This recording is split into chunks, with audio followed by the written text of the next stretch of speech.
Purnamadaha Purnamidam Purnat Purnamudachyate Purnasya Purnamadaya Purnamevavashishyate Om Shantihi Shantihi Shantihi.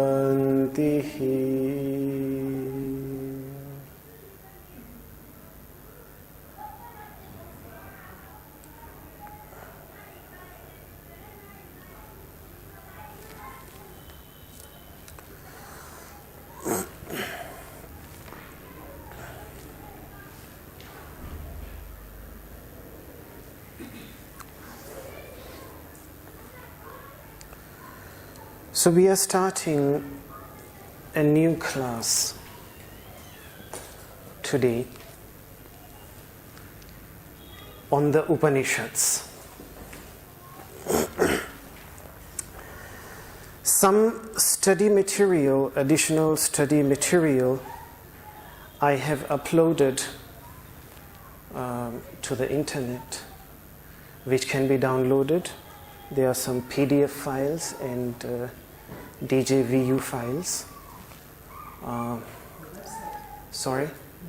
Yeah, on the Facebook page. The link is given on the Facebook page. Yeah.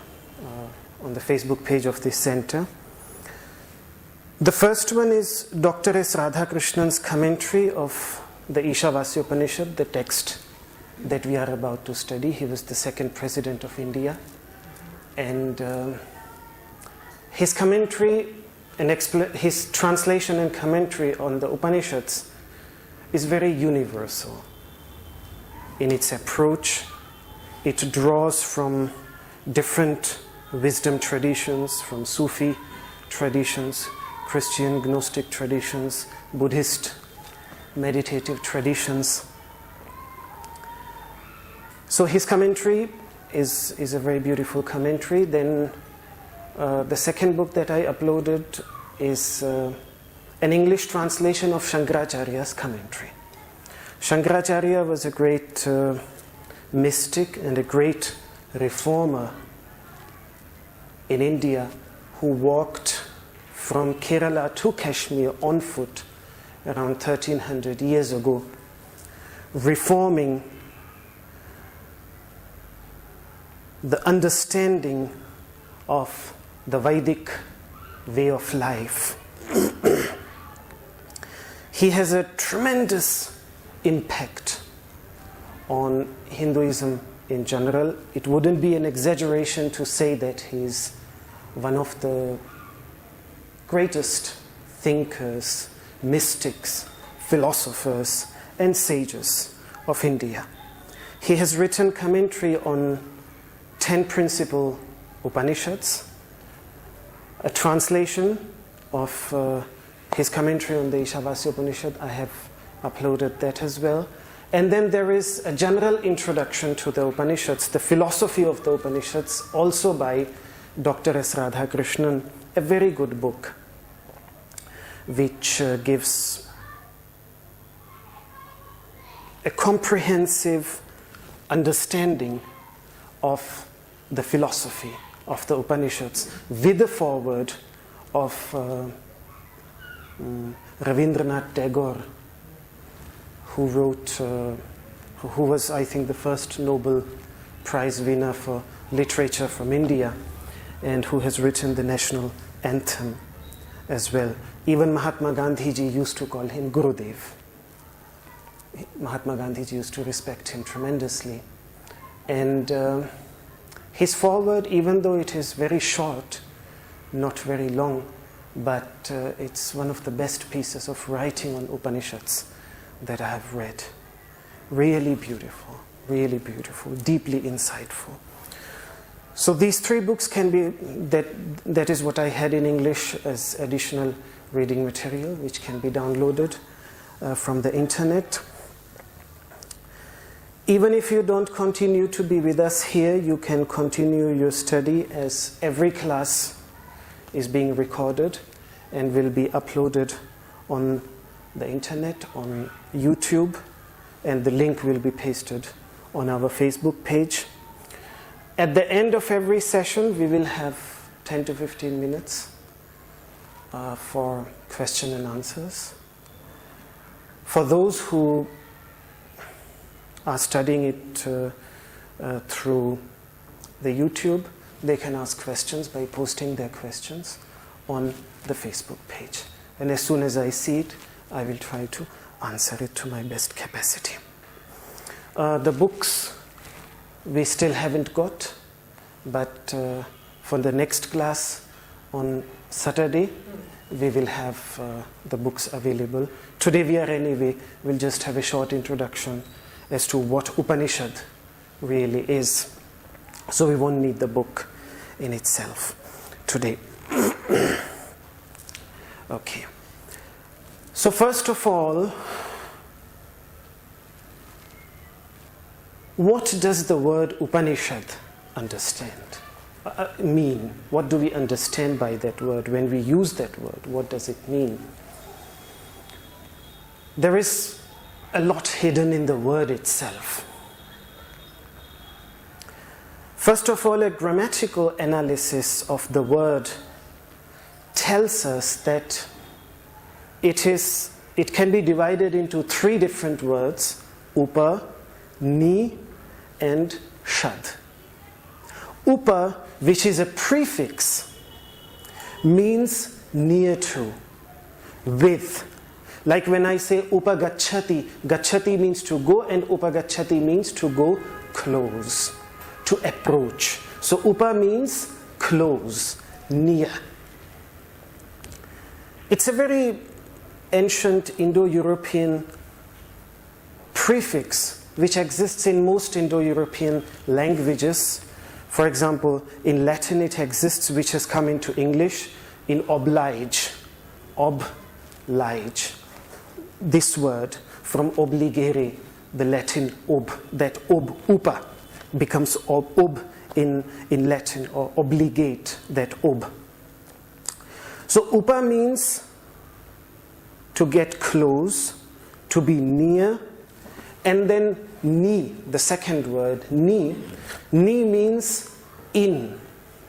It means into, or it means down, under, which is expressed in Sanskrit by the word, because this is just a prefix, it cannot be used on its own. It implies this meaning, but it cannot be used on its own. It has always to be used with another verb or a noun. But the Sanskrit word would be nitaram, which has the same meaning as the English word nether, such as in the Netherlands. Nitaram. So ni means that, down, under, in, within. All these meanings are there.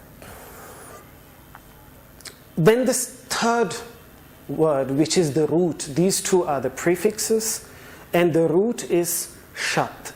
Shat means to sit. And this is again the same word in English, cognate, sit and sat. Shad in Sanskrit becomes sidati. Saha sidati. He sits. The root is shat, and the form is siddhati. In English, the root is sit, but the form, one of its forms is sat. So they are very similar.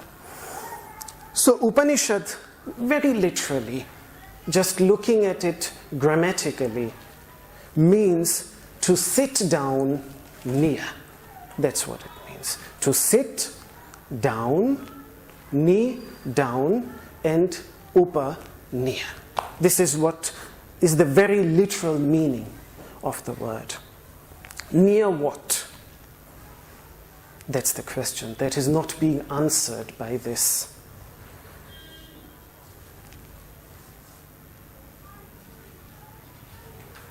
The Upanishads themselves answer the question, tad vidyanartham, to have an experience of that universal essence, guru meva bhigachet, one should approach someone who has had that experience himself. So the first answer to near whom would be someone who has had the experience of that universal consciousness. To sit near such a person. But more importantly, because that human master, that human teacher, in whose presence we sit, not to understand him, not to know him, he is insignificant in the scheme of Upanishad. His significance is only because he makes us aware of our own self, the inherent, essential nature which exists within every being, which exists within him. And the only reason we go to him is because he has experienced it, so he can tell us the practical techniques of how to have that experience in our life. So more importantly, the master that we need to sit close is not an external master, but the timeless, immortal, transcendental master, because of whom we are giving respect to that external master. If that knowledge, if that wisdom, if that awareness would lack in that person, there is no reason for us to be with him, for us to respect him.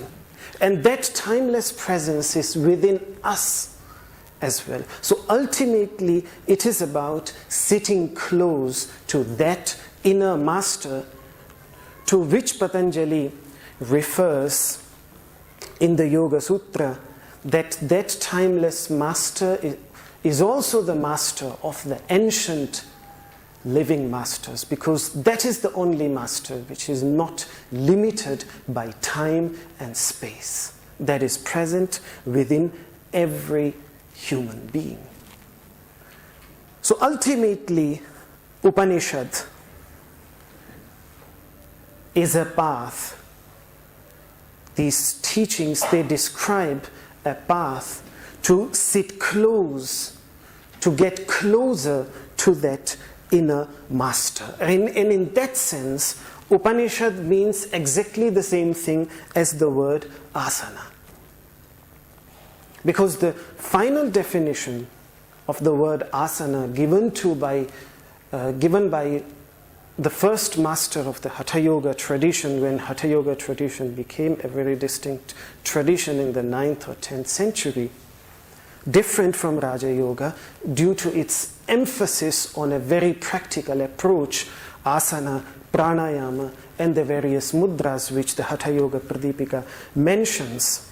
But the definition that he gives of asana is asanamiti swaswarupe samasannata. What is asana? Asana ultimately is to sit in one's own essential nature. And yes, every posture that gives stability, that allows us to be physically stable for a long time without harming our body, because sitting, we are not meant to sit naturally. Naturally, we are very active beings. So when we sit for long periods, we can actually harm our body if we don't take care. So by learning the proper way to sit, we develop stability on a physical level, so that later on, as a person goes deeper, he can stabilize his breath and then eventually the mind. So asana is asana because of this, because it is a means, a method for awareness to sit within itself. And therefore, when Guru Gorakshanatha mentions a few asanas, Swastikasanam, Padmasanam, Siddhasanam, Ityetesham Madhye, there are so many. There are 84 primary asanas. Out of these 84, anyone, yatheshtamekam vidhaya, choosing one, savadhanena sthatavyam, to sit in it, savadhanena, attentively, mindfully, to allow consciousness, awareness to expand into the entire body, to allow that mindfulness, attentiveness to expand into every part of our body. That is called asana. So in that sense, Upanishad, the meaning of the word Upanishad comes very close to the meaning of asana. And how a person really expands this awareness, this consciousness into his body, that whole understanding, even Guruji, when he speaks of it, when he speaks of these 5 koshas, of these 5 sheaths that are there around the awareness, the physical sheath of the physical layer of the physical body, then the pranic sheath of the prana, the sheath of the mind, the sheath of the intellect, the faculty of understanding, and the sheath of the peaceful, blissful experience. These 5 layers, all these have been mentioned in the Upanishads themselves. They have been taken from the Upanishads. Most of the core ideas of yoga philosophy have their origins, have their seeds in the Upanishads. The first definition that we find of the word yoga, even though the word yoga has been used in the Vedas, in the ancient Vedas also, but a very clear definition of what yoga is comes from Kathopanishad. It is in the Upanishads. Even the idea of asana for the purpose of meditation, the idea of alignment, and the idea of using props for meditation, which was then developed by Guruji into using external props that we use. Everything. Etadalambanam shreshtham etadalambanam param. Upanishads speak of mental props to train the mind, like we use external props to train our body. So all core ideas of Patanjali's yoga philosophy have been directly derived from the Upanishads, and it is for this reason that Upanishad is the single most influential text that was produced in India ever. Even more than the Bhagavad Gita. Though Bhagavad Gita became known wider, it had a wider reach because it was easier to understand, easier to relate, and very concise. Within 700 verses, you have everything. Mostly everything. Upanishads are far more detailed. It requires a lot more time to study all of them. Of course, the Upanishad that we are about to study, Ishavasya Upanishad, is the second smallest Upanishad. It is just 18 verses. But some of the Upanishads are very long, very detailed, very, very detailed. In fact, the 10th Upanishad is a detailed commentary of the first Upanishad, of Ishavasya Upanishad. The 10th one, brother, and that is so detailed. The name itself Brihadaranyaka Upanishad means the big Upanishad which is ought to be studied and meditated upon in the forests. So the name itself suggests that it is very big. Traditionally, it takes approximately 10 to 12 years for every day. But that doesn't mean only the Upanishads, but their commentaries, their sub-commentaries, and the preparation that is required, which means grammar, logic, philological text, and all that together. It requires around 12 years dedicated study, just the study of the Upanishads. And that is the reason Bhagavad Gita is a lot more easier and a lot more easily accessible to everybody. That is why Bhagavad Gita is known widely. So, Upanishad means the wisdom that arises when a person sits close to himself. What the masters have expressed in the Upanishads is not a belief, it's not something that they had learned from someone or they had inferred logically through their philosophical thinking, or it was not that. It was when they meditated, when they entered within themselves, the experiences that they had. They are trying to convey that in the form of the Upanishads. This is what Upanishads are about. So, in other words, it implies the changing of direction of one's awareness from extrovert to, from outward to inward. There are two words that we use often in Vedanta, in the philosophy of the Upanishads, is antarmukha and bahirmukha. Bahirmukha means facing outward. When our awareness faces outwards, when it registers objects that are out there in the external world, then it is called bahirmukha. Then our awareness is facing outward. It is registering things that are out there, different from ourselves, things that we refer to as this. But when it comes to Upanishad, then it requires the awareness to be antarmukha, which means facing inward. That is when the awareness starts registering objects that are within us, within the mind, within our thoughts. And then ultimately, the one that registers everything, consciousness itself, awareness itself.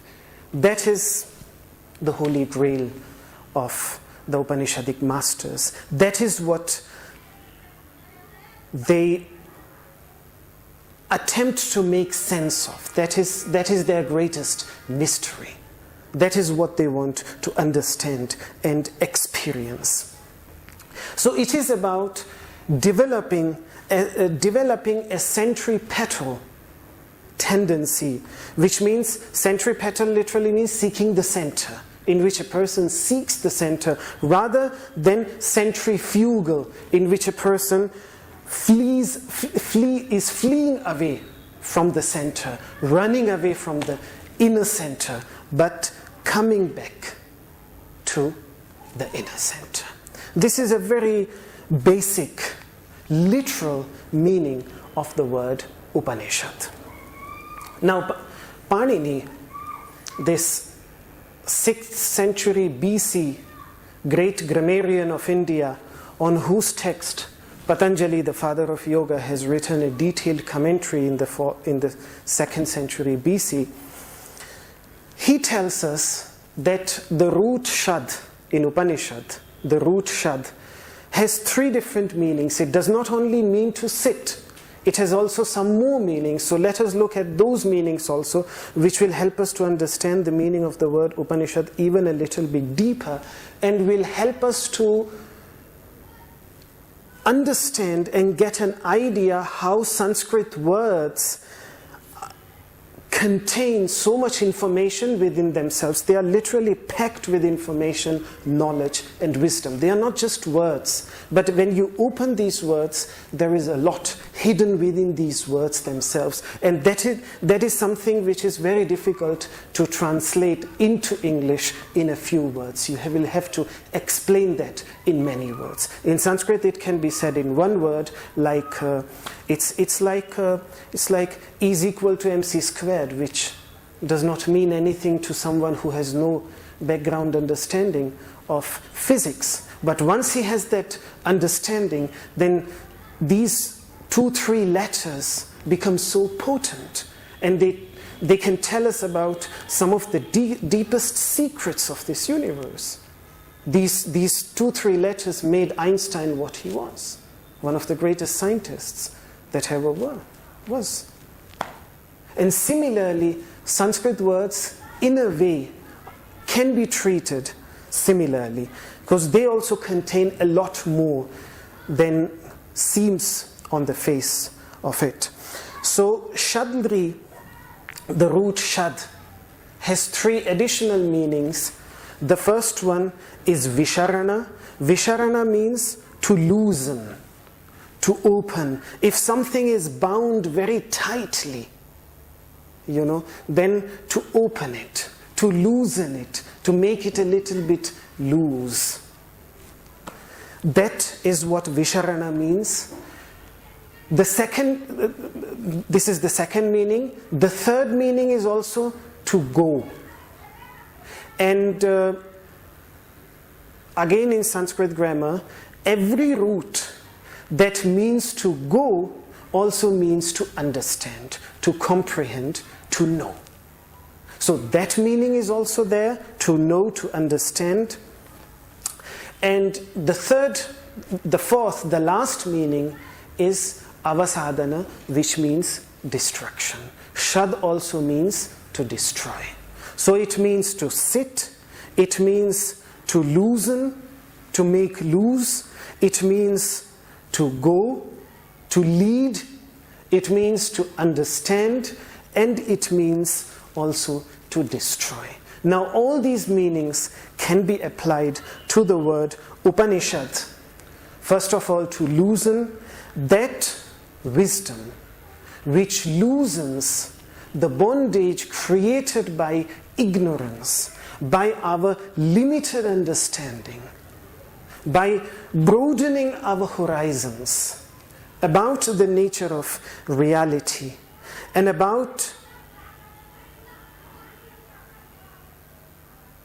bondages that this ignorance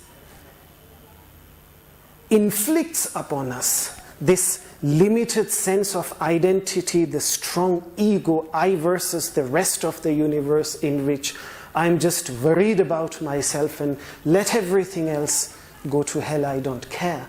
That sort of approach.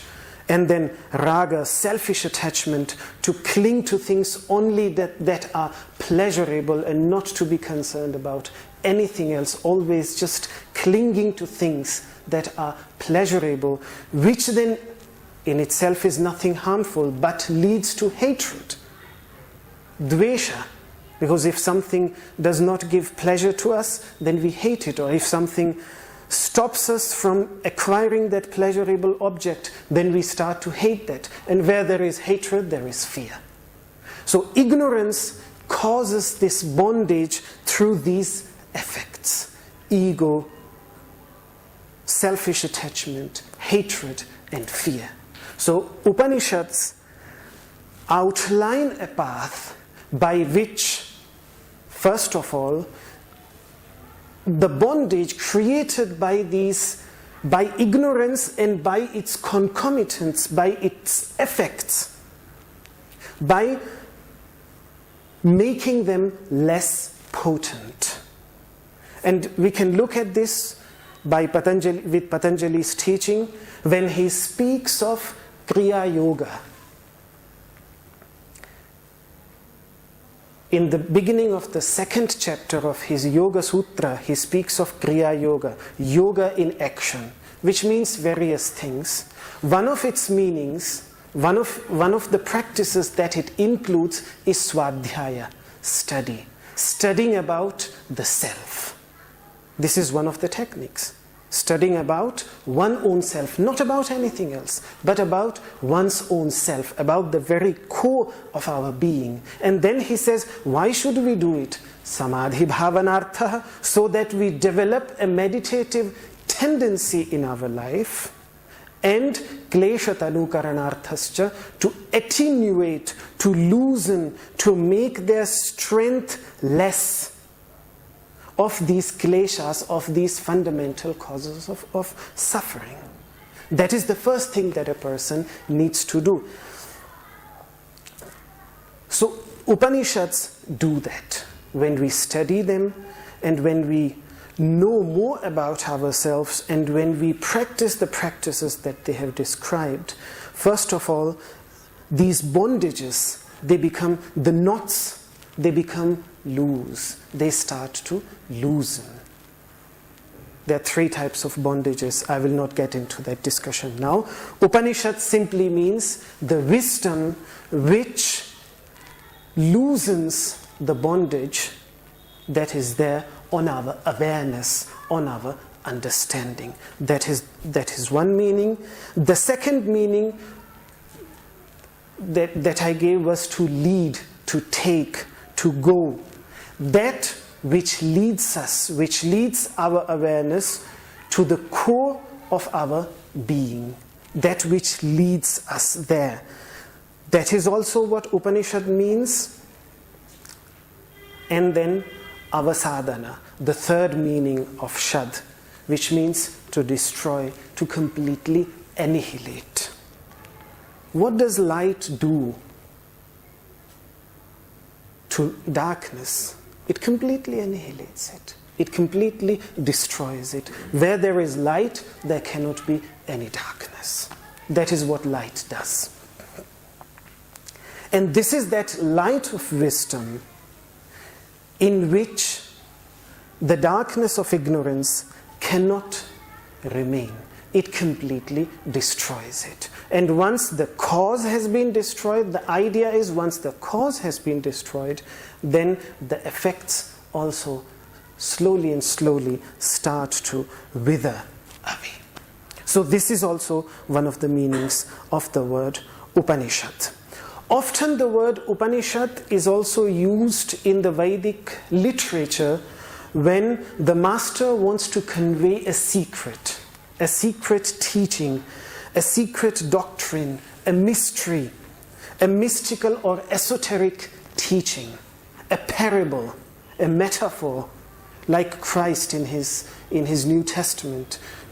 Sometimes he spoke in parables, which were only understandable by those that were, even though everybody heard it, only those that were living with him, close to him, they could fully understand what he was saying.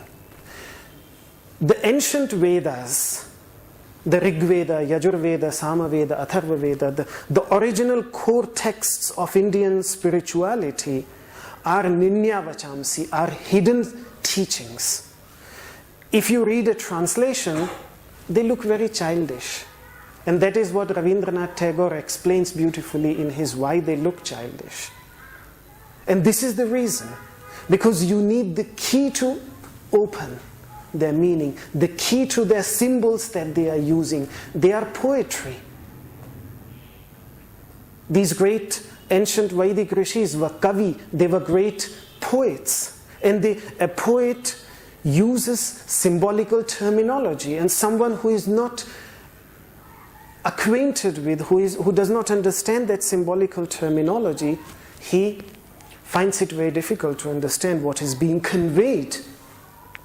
What the Upanishads do, Upanishads are basically the key to unlock those symbolical terminologies. And that is the reason the real meaning of the ancient Vedas can only be understood and fully appreciated after a person has fully studied and contemplated the Upanishads. So Upanishads are like the key to that mystical doctrine. That is that is the other meaning in which the word Upanishad is used, a secret, a mystical teaching. Not only because of this, but because also it identifies the entity which is all pervading and which is present within us, yet in our tendency to remain lost in ever-changing realities, the names and forms, we remain completely oblivious to that which is ever present. Consciousness is ever present. It is present in every act of cognition. In every act of cognition, no act of cognition, whatever we know, whether we read the sign of McDonald's on the street or any act of cognition that takes place, consciousness is present. Without consciousness, that cannot occur. No understanding, no comprehension can occur. Yet that consciousness is always about something else, and we become aware of its content, which is ever changing, but we never become aware of that entity itself. The Upanishad is creating the awareness of that entity which is present in every act of cognition. But yet it is not the object, but it is the subject. And that is why, for example, Kenopanishad says, Pratibodha viditam matam. Once a person understands that which theoretically can be understood in every act of cognition. Whenever we understand something, if I'm looking at a tree, at a pebble, at a river, the comprehension is happening in consciousness. But every time I only become aware of that external object and completely fail to become aware of the entity which is becoming aware of that. To create that awareness within us, that is what Upanishads are about. So it is present everywhere. It talks about that pure existence which we refer by the word is. Every time when I say this room is, this yoga center is, you are, I am, this being, not human being, not that being, but this being itself, which exists within everything. That is what the Upanishads call Sat, pure existence. Sat just means being, to be, that's all. The Upanishads talk about this. And yet it is an unchanging reality. Names and forms keep on changing, but that doesn't change.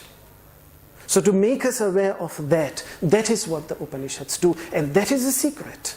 Though it is present within me, it is present within everything in the form of Chit, pure consciousness. It is present within each one of the knower, and in the form of Sat, pure existence, it is present within everything that a person knows. So it is present within every knower, and it is present within everything known. And yet, very few actually become aware of its presence. It is like butter is present in every drop of milk, yet it requires a lot of effort to take it out and present it in front of somebody else and show that this is the butter. The problem with this is that it cannot be taken out like this and shown different.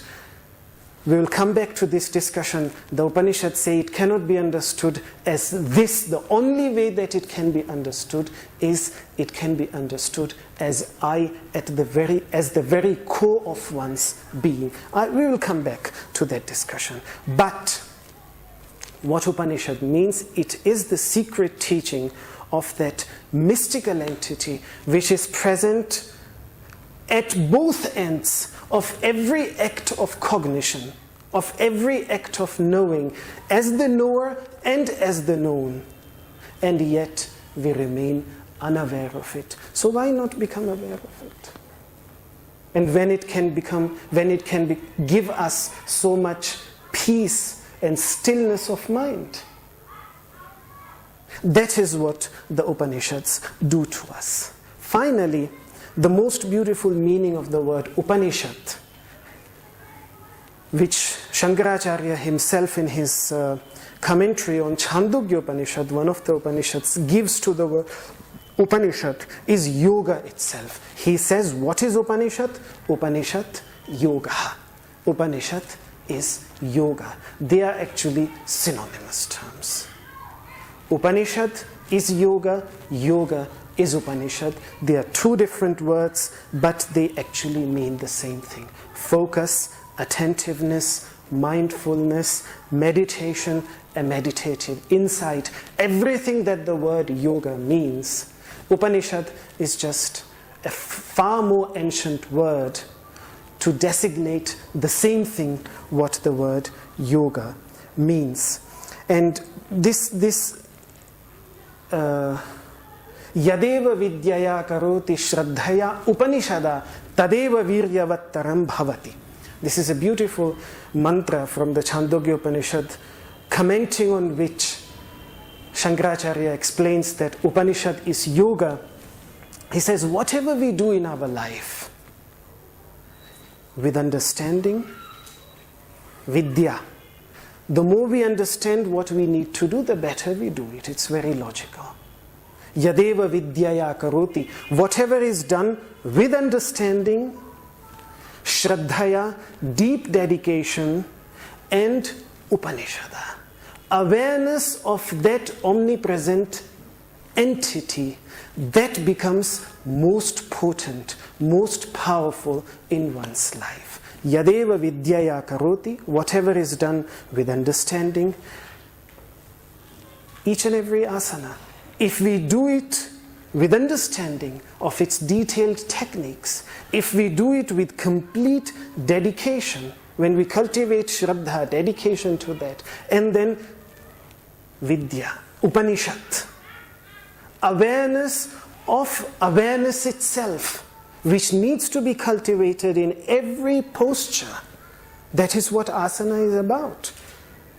Look at the definitions of asana provided by Patanjali. Prayatna Shaithilya Ananta Samapatti. Awareness of the infinity. Mastery over an asana, mastery in a posture is fully acquired by Prayatna Shaithilya, by minimizing the effort, that is the first thing, and then Ananta Samapattibhyam, the second thing is by allowing the mind to enter into infinity, into the Ananta. And the Upanishads are speaking about that Ananta, that infinite entity. So Upanishad, there in this sentence, Yadeva Vidyaya Karoti Shraddhaya Upanishada Tadeva Viryavattaram Bhavati, that becomes most potent. There, Shankaracharya explains that Upanishad also means yoga. Finally. So Upanishad, to put everything together, Upanishad means to sit close to oneself. Upanishad means to loosen the bondage of ignorance and its concomitants by reducing the stiffness, the rigidity that is there in the mind, which, because our mind is conditioned, we can only understand things that fit within that mental frame, which we have, which unknowingly has become the very nature of the way we think, because we have been born into a particular culture and we have grown up into that particular culture. So we have that limited understanding. Upanishad breaks those limitations in one's comprehension, in one's understanding. So it loosens and it leads us closer to our self, and it completely annihilates the darkness of ignorance. It is the secret teaching, and ultimately we said it means yoga. This is what Upanishad is. Now the next discussion that we will have is what it is not. Because now the question will come into our mind, but Upanishad is just a book. Is it a book? Is it really a book? Or is it far more than that? And how it is different from the book? All that we will discuss in our next class on Saturday. Yes. If there are any questions, we still have a few moments to discuss it. If anything comes to your mind, you would like any clarification. What are those 3 types of bondage? What are those 3 types of bondage? Yes. These 3 types of bondage are the bondage created on awareness by Sattva-guna, Rajoguna and Tamoguna. Tamoguna, the quality of inertia, Rajoguna, the quality of action, and Sattva-guna, and this is the most tricky one, and that is the one that a person also needs to transcend, is the quality of knowledge, the quality of understanding. Patanjali speaks of transcending this, the Upanishads speak of transcending this, the Gita speak of transcending this, because even if a person gets attached to his understanding, to his knowledge, then he cannot transcend. He cannot go beyond. So even that objective understanding has to be transcended. So these are the lowest bondage is the bondage created by inertia, laziness. The bondage in between is the bondage created by hyperaction, by getting too much involved into action, into rituals and all these things. They are one part of it. And then the third one, which is the last one that a person has to transcend, is the bondage imposed upon consciousness by knowledge itself, by understanding itself. The yoga itself speaks of transcending one by one.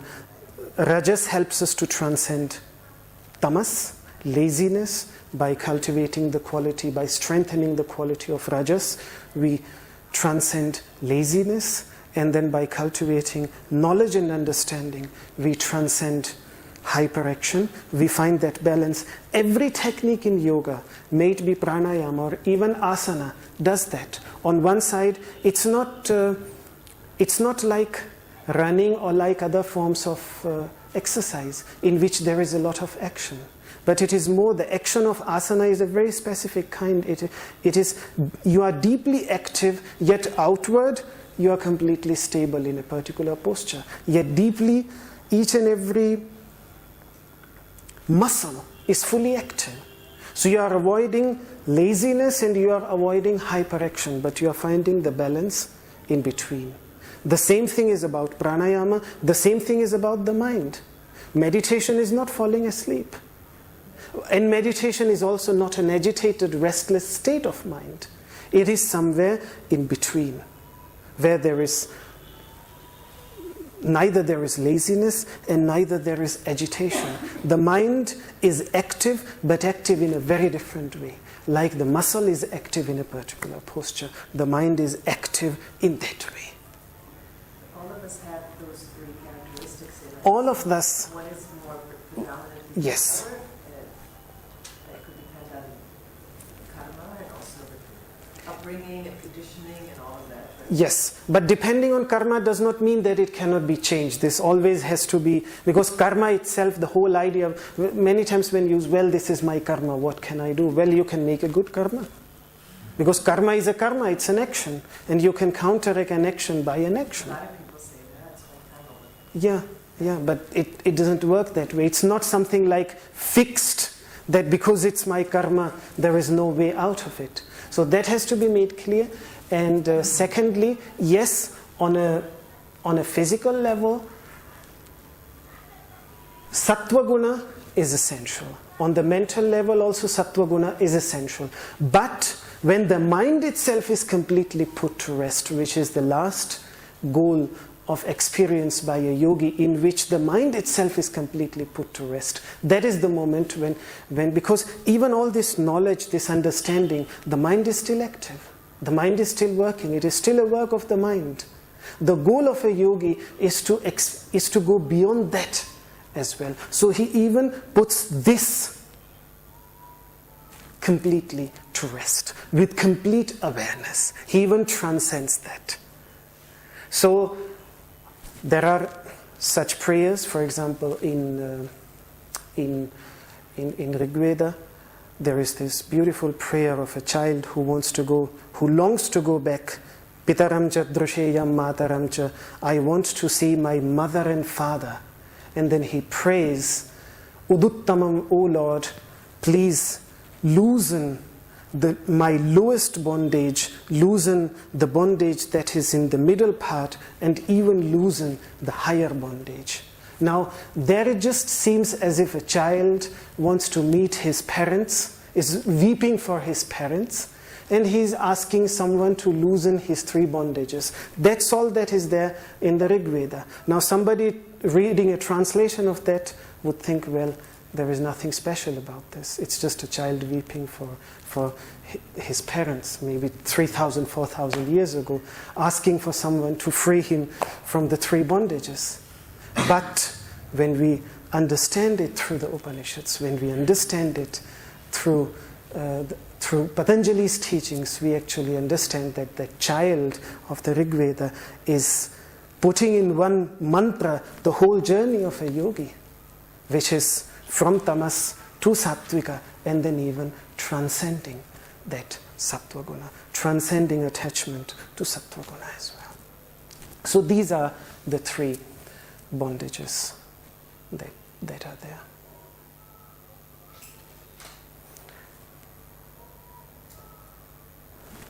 Yes? I have a twofold question.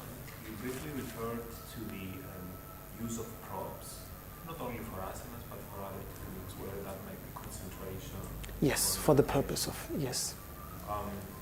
So the first part of my question is whether once we are established, once we are on the actual road of self-realization, do we need to get rid of these external objects or tools that facilitate our progress? And the second part of the question is whether one is actually able to get onto that path without initially using those tools. And what is that? Or are we inevitably bonded with those, external objects due to the actual materiality, physicality of our existence, current existence?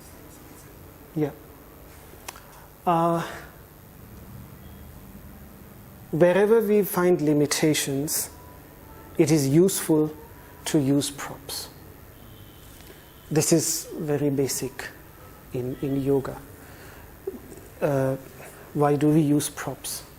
The answer can easily be given by trying to understand why we use props. If we have certain physical limitations, we have certain physical conditioning, our body is conditioned in a particular way, then props help us to go deeper. Without those props, we won't be able to go deep into that asana. A moment comes when we also need to practice without those props, because they are like crutches. Yeah, like crutches. One cannot keep on walking for the rest of their lives on those crutches. Maybe somebody needs. I don't know, somebody needs. If somebody needs, fine. But if they can start walking without it, can go into that depth without those props, then they should go without it.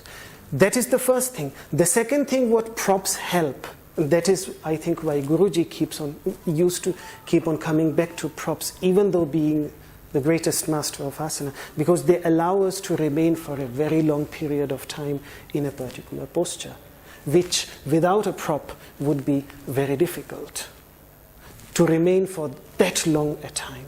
So he used props. But I think the most important thing is to use these props actively and not becoming 100% dependent on them. In other words, not becoming fully dependent and attached to them. This would be the rule for these external props, and this would be exactly the same rule for meditative practices in which internal props are used. Even a mantra is a prop. A mantra is a prop. A mantra is a prop. So you have to come back again and again. Yeah, this is a prop for the purpose of meditation. The pictures that we use, the statues that we use, the idols that we use, all these are props. Even in pranayama, there are certain props. Even in pranayama, there are certain props. So they are just props. But if we completely remain dependent on that, despite our capability to grow beyond them, then that is unfortunate. But if it helps us, as long as it helps us, it does not mar our development, till then it should be used. And where we can move beyond it, let us move beyond it as well. So to free yourself from these bondages, fearlessness is important. To be fearless. To be fearless. And to be fearless. There are so many discussions in the Upanishads about abhaya pada, the state of complete fearlessness. Abhayam vai janaka praptosi, O Janaka, you have acquired now the state of fearlessness. But to be fearless, especially when you're first starting out your life, you also have to be rebellious. You have to be You have to be rebellious. certain because of Yes. social conditioning, because of family, because of environment, because of so many things in each of our lives. A mystic is always a rebellious. Rebellious, yeah. Yeah, he's very rebellious. That is why the society actually tries to destroy a mystic. Christ, any mystic, the Buddha, everybody. Because they don't fit into the social norms. They speak of something that is beyond the social limitations. And therefore, those that the Upanishads are like this. The Upanishads say when they speak of Aham Brahmasmi, becoming aware of that I am, they say very clearly, there are lots and lots of beings around you which would never want you to become aware of your essential nature, who would block your path, but you have to go beyond them. First is sometimes the very family. The very family, yes. Because everyone has their fears. Everyone has their fears. Everyone has their fears. And because of those fears, they want to catch us. They want to hold us. And they want to possess us. That is the biggest problem, possessiveness. Everybody is possessive, so they want to possess us. So a person has to go beyond that as well. Yes. So the path of the Upanishads includes that as well, to stand up against illogical, or even if they are logical, but which are social norms to keep the common ignorant beings under their control. That is what, just to keep them conditioned and keep them under. He has to break through that. But this requires tremendous internal conviction as well. Fearlessness, exactly. Guru, for example, Guruji, every social norm of his time was against the practice of yoga. Look at his life. When we looked at his life, people were literally trying to block his way, though he was doing something very beautiful, but there were all around people. Some stopped his classes, this and that. Yet he had firm conviction, he was fearless, he followed his path, he was convinced, and he did it. Now the mentality has been changed. So a mystic comes forward and changes the mentality as well. He does that. But for that he has to be fearless himself.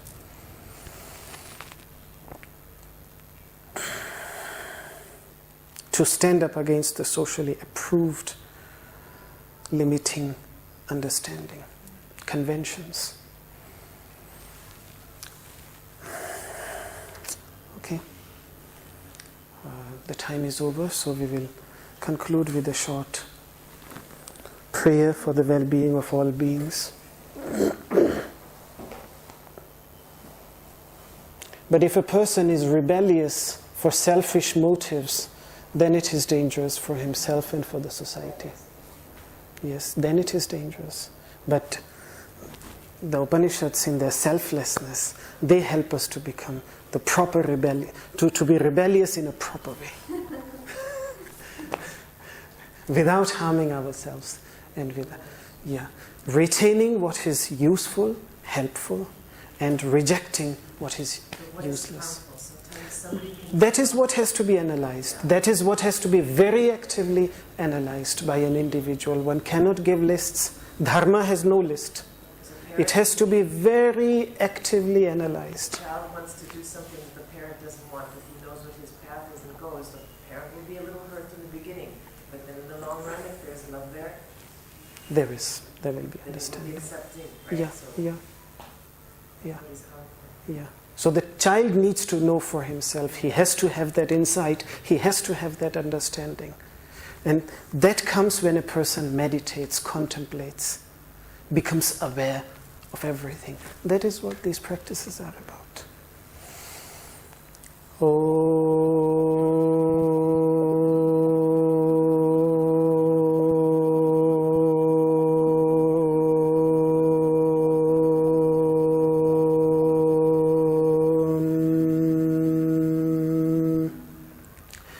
Sarve bhavantu sukhinah, sarve santu niramayah, sarve bhadrani pashyantu, ma kaschid dukkha bhag bhavet.